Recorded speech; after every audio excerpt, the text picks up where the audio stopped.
Welcome to BODS Mayhem Hour, your source for all hard rock, heavy metal, new metal, alternative, punk, horror punk, hardcore, rock, and all local bands, with your host, John the Bod, a.k.a.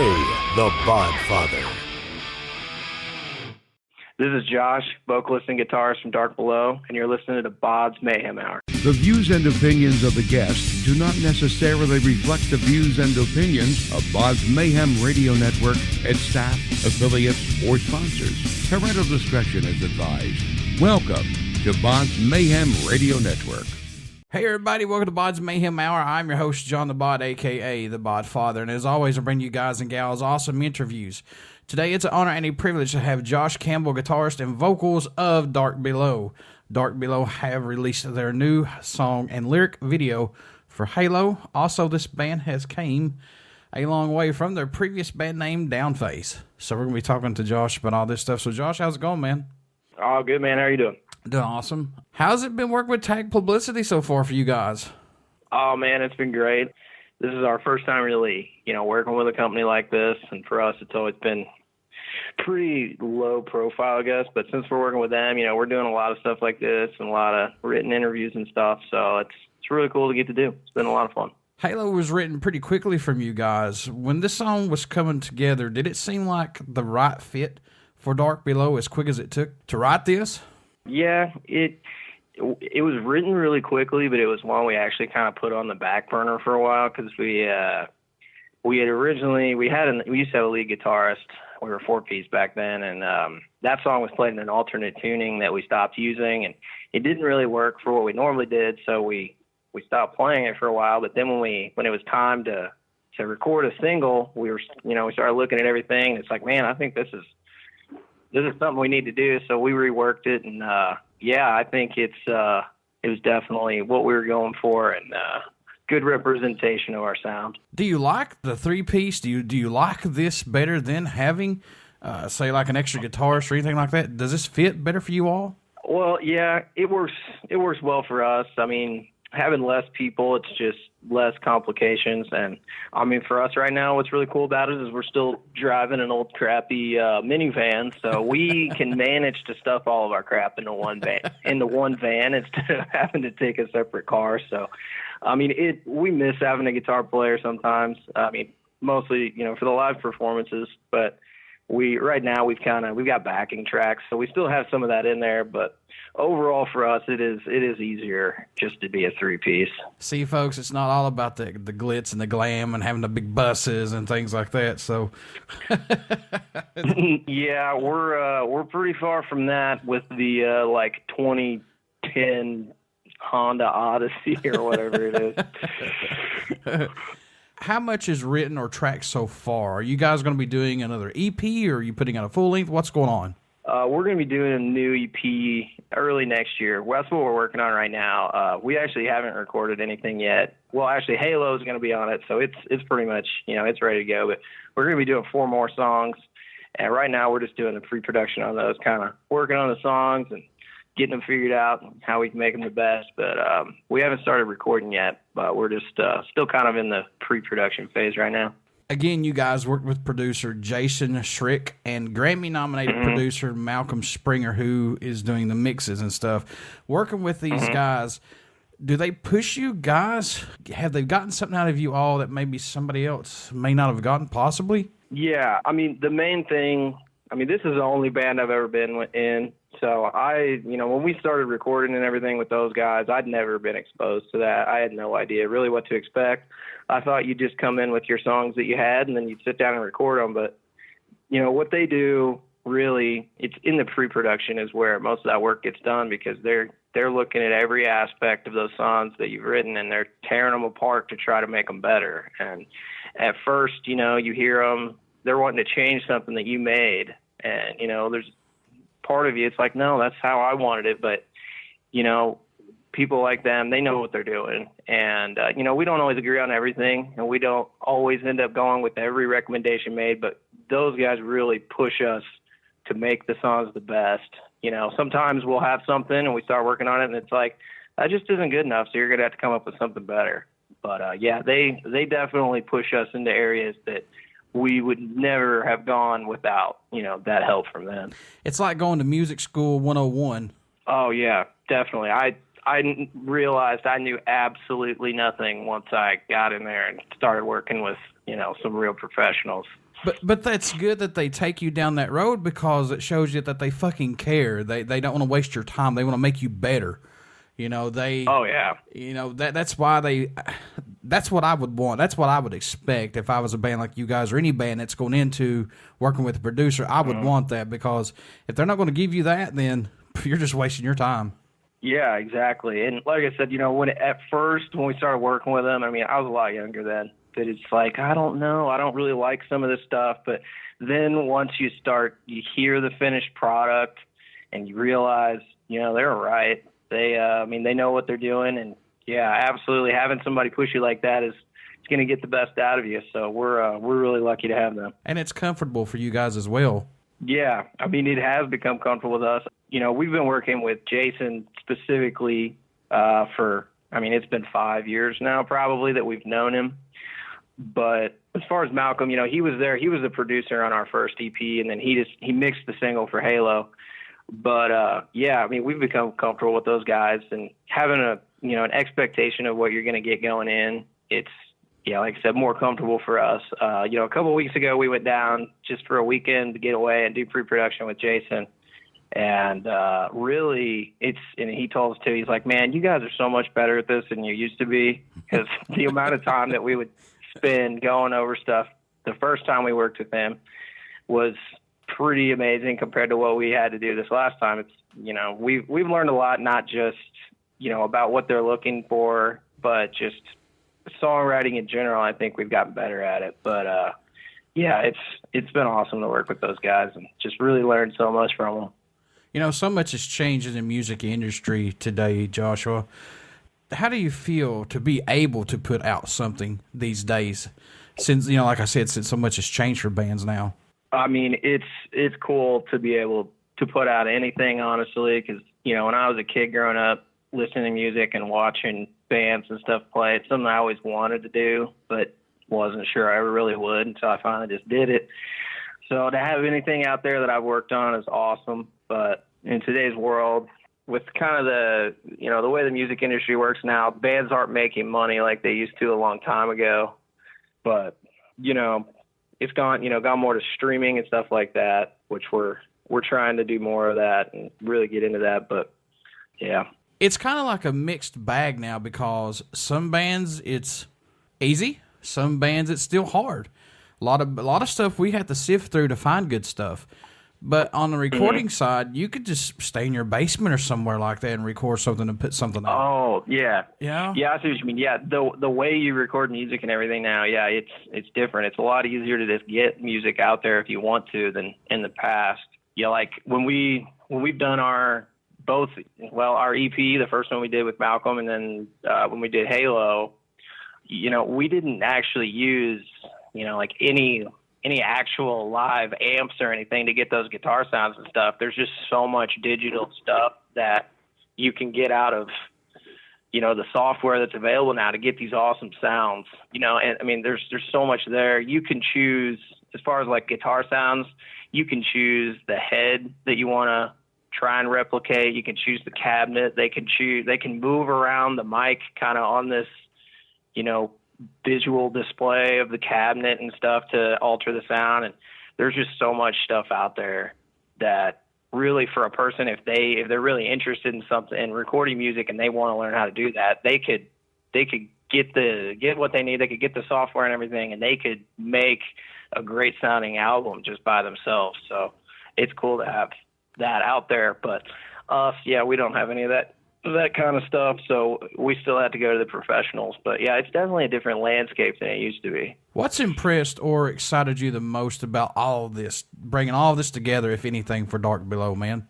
Honestly, it's getting to go out and play music and make a living. It's the dream I've always had, and I still don't do that. I still have a regular job as of now, but I feel like I can kind of see that that's a possibility in the future, that if we keep doing the right things and working with good people, that I think we can reach that. So for me, it's exciting to just see that feels like something that really is there and that we could do. Writing these songs, has it pushed you out of your box that you're used to staying in, or has working with Malcolm and Jason, have they really just like made it comfortable for you to do that and go out of your box now? Yeah, I mean, I've gotten more comfortable going away from that. I'll admit that I would say that for me, my natural tendency is to write stuff that is probably kind of cookie cutter, for lack of a better term. And that's the thing with when you're working with guys like that, they don't accept that. It's always, well, that sounds like this, this part of the song it sounds too much like this other part of the song. You're going to have to come up with something else there. It's a lot of times we'll play something for them and they'll be like, all right, now this time put that solo in front of the bridge or something. And it's stuff that, yeah, for me, especially when we first started with them, it's like, that's not going to sound good. I don't like that. But now I know that what they want, they're usually right. And it has made me more comfortable going outside of what I would normally want to do. You got to have some thick skin, man, because you think in your mind, man, this is a fucking awesome song. You take it in and they dissect every single little bit of it. You're like, oh God, what'd I do? Oh, yeah, totally. Been through it. It's like, no, it's perfect how it is. And then they tell you like, man, this is shit. So you're going to change it. Yeah, actually, I don't, our band name, you mentioned it in the intro that we used to be called Downphase. Yes. The reason we ended up changing our name to Dark Below was because of our producer, Malcolm. He flat out told us, he asked me one day, he's like, hey man, what's Downphase? What's that mean? I was like, I don't know. I just thought it sounded cool. He's like, well, it doesn't. It's shit. Oh God. And you need to come up with a new name. And I was like, oh, okay. So that's the kind of brutal honesty you get. And yeah, so that's where the name change came from. The original idea. Our producer flat out said, your name sucks. Come up with something else. We're Downphase. We rock. No, you suck. What? No. Yeah, pretty much. It's like an identity crisis. How long did it take to write and complete this song, Halo? I mean, it didn't take. That was one that I wrote.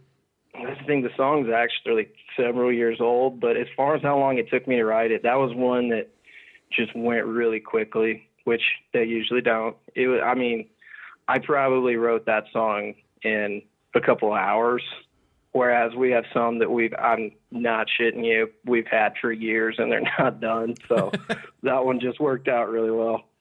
I know that you said you guys are going to do maybe 4 to 5 songs on this new EP, but are there any tracks? Are there any tracks so far that are standing out more to you right now than any possibly that you could talk about that may stick out as a song that's going to be maybe a sleeper, possibly?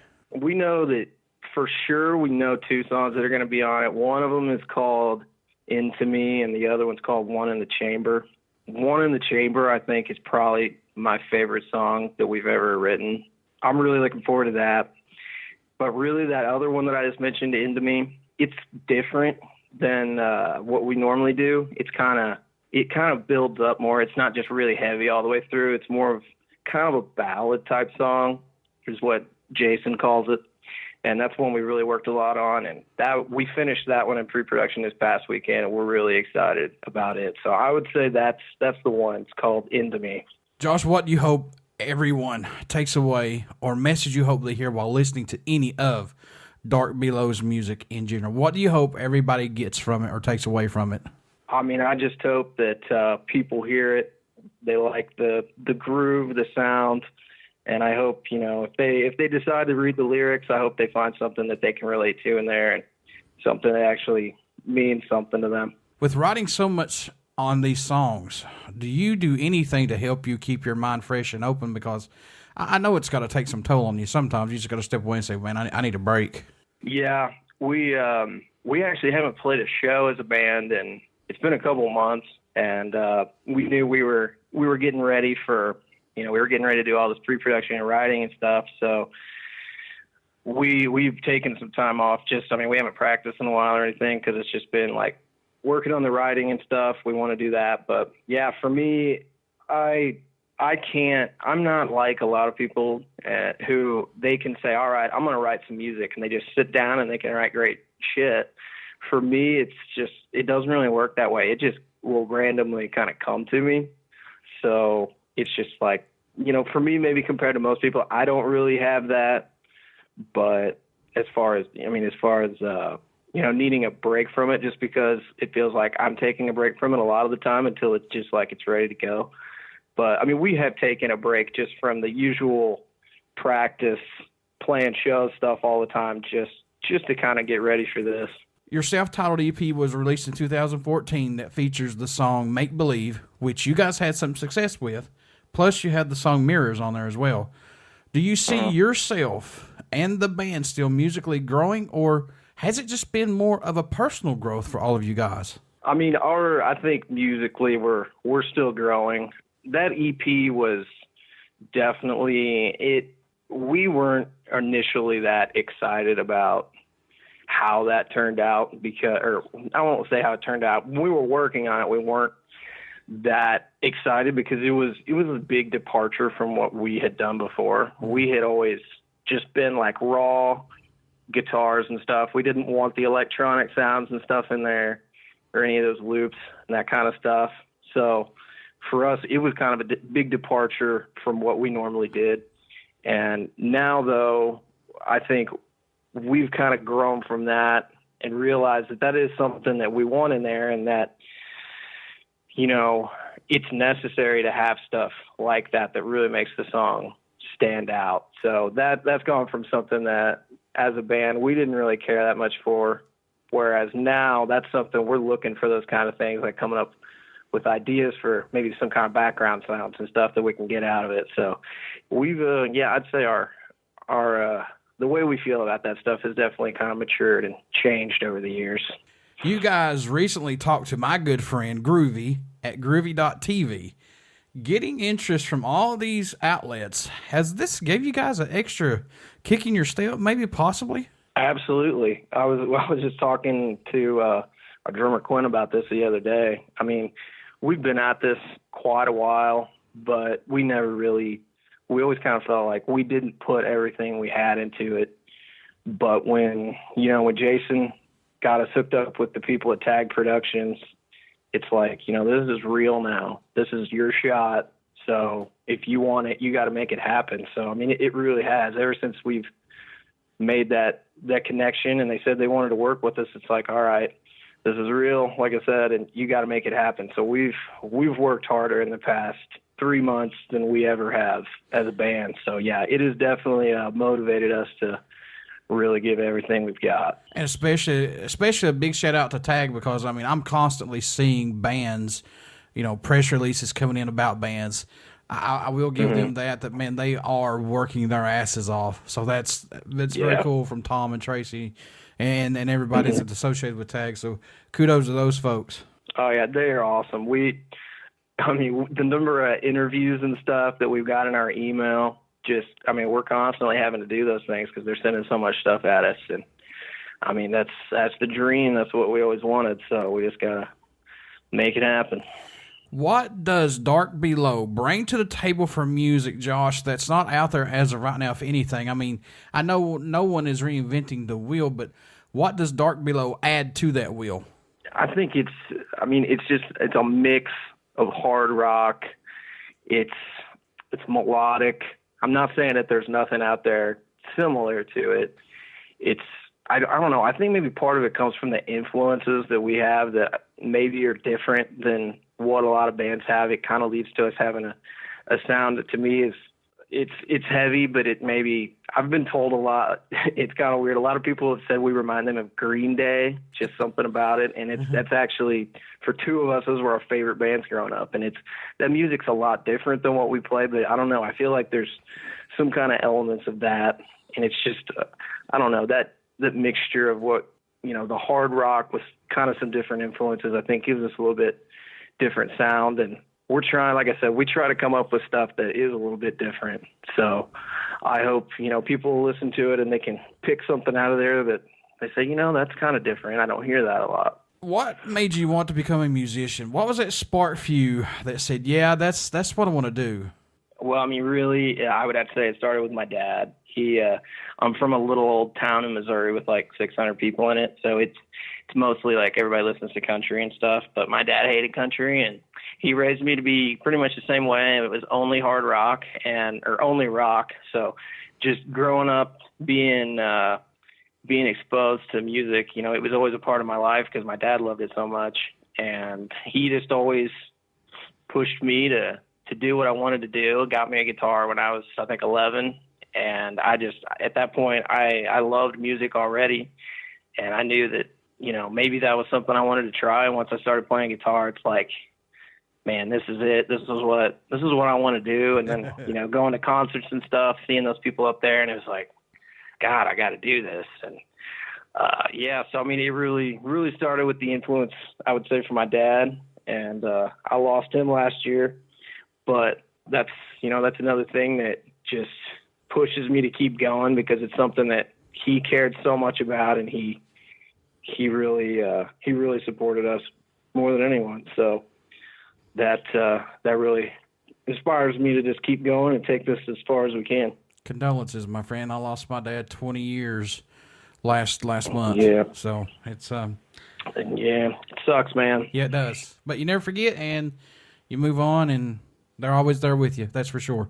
Oh, yeah. Is there a country that stands out or shocks you so far that Dark Below gets support from, or your music even gets played in, maybe that you've seen so far? Well, since we started with the tag people, Jason, you know, we've had those emails and stuff coming in, and he was telling us some of the places that it had popped up, that they had people listening to it, and I'm trying to remember. There was one in particular where I think it was like something in Eastern Europe, where I was like, I'm surprised they've even fucking heard of us. But it was pretty cool. I don't know specifically what country it was, but yeah, there were a couple where it's like, really? Well, that's cool. That I'm kind of surprised, but I guess those tag people really get it out there. It shocks me though that some of these countries, you know, they limit people on what they can do. You know, they're still under that rule. And I'm shocked that they can actually allow their folks to get on internet and be exposed to this music and things like that. And it shocks me that some of the bands, when they come on here and they tell me where their music is being played in, it kind of floors me, you know, but it actually excites me for you guys that your music is getting out there like that. Yeah, I know. I mean, that is cool. And like you said, some people, they don't enjoy the same freedoms that we do here. So it's cool that, you know, those people are able to have access to music, because it can change your life for sure. Josh, when you were younger, did you have that go-to album or maybe song that just to let you get away for a couple hours or let you escape? Or maybe do you just have that today possibly? Oh man, there's been so many over the years. The one for me that stands out, it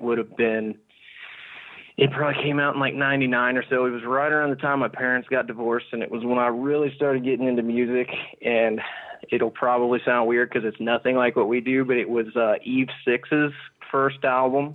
Mm-hmm. It had Inside Out. That was their big hit. That was probably the song that, like, I heard that and I was like, man, this is fucking awesome. I love this. I want to play music. And that was an album that I used to listen to all the time because I spent a lot of time alone as a kid. I'm an only child, so that was one that I definitely listened to a lot. And even though the other songs on the album weren't hits the same way that one was, that whole damn album was pretty good. Dark Below is unsigned at this time. What's that day going to feel like after all the work you guys have put into this band and music? Once you're signed, man, what's that day going to feel like possibly?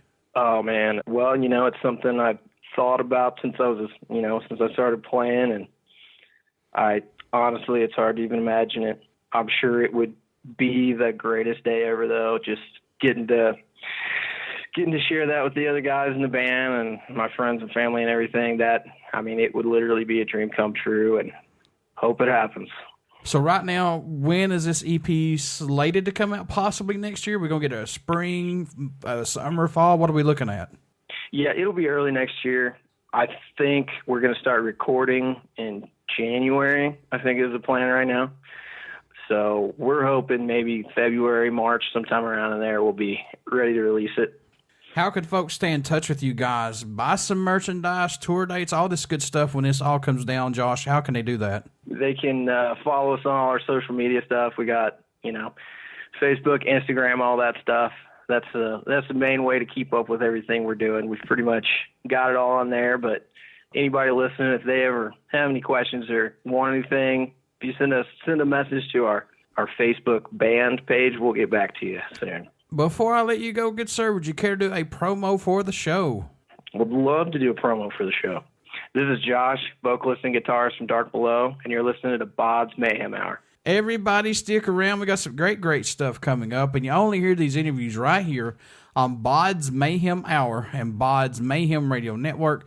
Please get out and check out our Facebook page. It has our podcast link, YouTube link, and please subscribe to our YouTube link because anything and everything that we have is going up on our YouTube link. And also, I'm working on our new podcast site that's going to have every single interview that I have done, whether it's been conventions, festivals, whatever, starting back from the very first one in 2012 up till now and beyond. That's a lot of fucking interviews, folks, that I'm working on right now. So please get out and check out Dark Below. You will not be disappointed. Give this band a chance. And Josh, I wish you guys nothing but the best of luck, man. Well, thank you, John. I really appreciate you having us on here. Thanks a lot.